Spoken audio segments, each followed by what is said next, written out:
रात का सन्नाटा था, आसमान पर बादल छाए थे और तभी तनिष्का और आरव को एक कपकपाती आवाज़ वाला फ़ोन आया, सावित्री देवी का। उसने कांपती आवाज़ में कहा, प्लीज़ मेरे पोता पोती को बचा लीजिए, वो हवेली में चले गए हैं, वही पुरानी हवेली जो बहुत सालों से वीरान पड़ी थी, जहाँ पर कोई भी नहीं आता जाता, वही जहाँ पर उनकी परदादी नलिनी अपने 2 छोटे बच्चों के साथ रहती थी। तनिष्का और आरव देश के जाने माने पैरानॉर्मल एक्सपर्ट्स, ऐसे केस सुलझाने के लिए मशहूर थे जहाँ तर्क और विज्ञान दोनों हार जाते थे। तनिष्का के पास था एक वरदान, वो आत्माओं के बीते पलों की झलक को देख सकती थी, और आरव साहसी, विद्वान और उन दुर्लभ मंत्रों का ज्ञाता था जो आत्माओं को मुक्ति दिला सकते थे। सावित्री देवी ने बताया कि उस हवेली में कई साल पहले भयानक आग लगी थी। लोगों ने कहा कि चूल्हे से आग लगी है, लेकिन सच्चाई कुछ और थी। वो हवेली कभी एक लालची जमींदार रघुनाथ की नज़रों में थी। उसने नलिनी को अपनी हवेली बेचने से मना करते सुना तो उसने गुस्से में हवेली को कब्जे में लेने की ठानी। एक रात अपने आदमियों के साथ उसने हवेली में आग लगा दी ताकि नलिनी और उसके बच्चे वहाँ से भाग ना सके। तीनों आग में जिंदा जल गए और उसी राख में उनकी आत्माएं फंस गई, डर, दर्द और बदले में।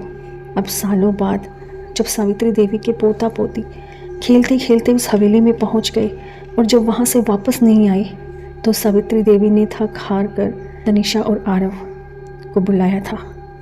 रात को बच्चों की हंसी सुनाई देती थी उसे, और हवेली की टूटी खिड़कियों से किसी के झांकने की परछाइयाँ दिखती थी। उसे लगता था कि उसके पोता पोती उसे बुला रहे हैं। डर कर दादी ने तनिषा और आरव को बुलाया।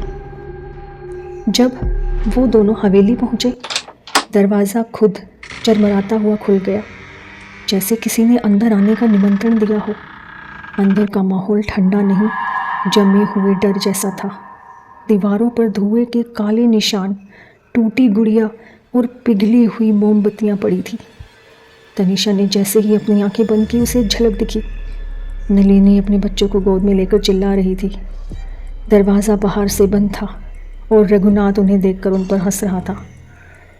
तभी तनिषा की आंखों से आंसू बह निकले।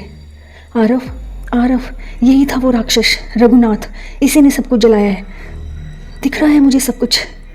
अचानक दीवार से किसी ने जोरदार ठोकर मारी, धूल उड़ने लगी और राख में से 3 आकृतियाँ उभरी, 2 छोटे बच्चे और एक औरत, जिनकी आंखों में सिर्फ डर नहीं था, बदले की आग थी।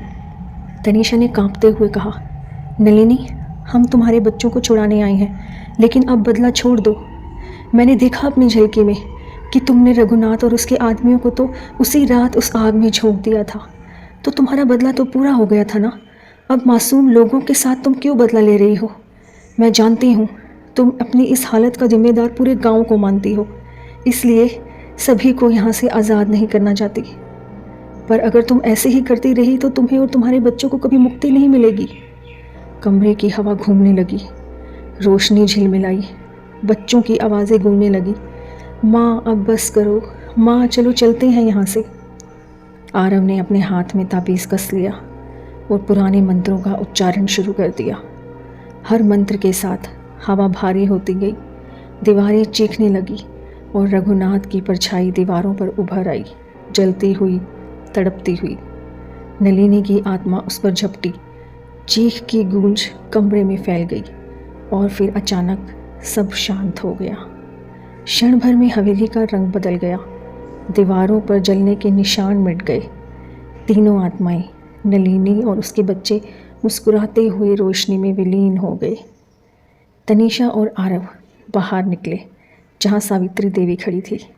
उनके पोता पोती भी वहीं पास में बेहोश पड़े थे, लेकिन जिंदा, सुरक्षित। आरव ने उनकी ओर देखा और कहा, कभी कभी जो बदला लगता है वो बस अधूरी मुक्ति होती है। तनिषा मुस्कुराई, और अब वो पूरी हो चुकी है।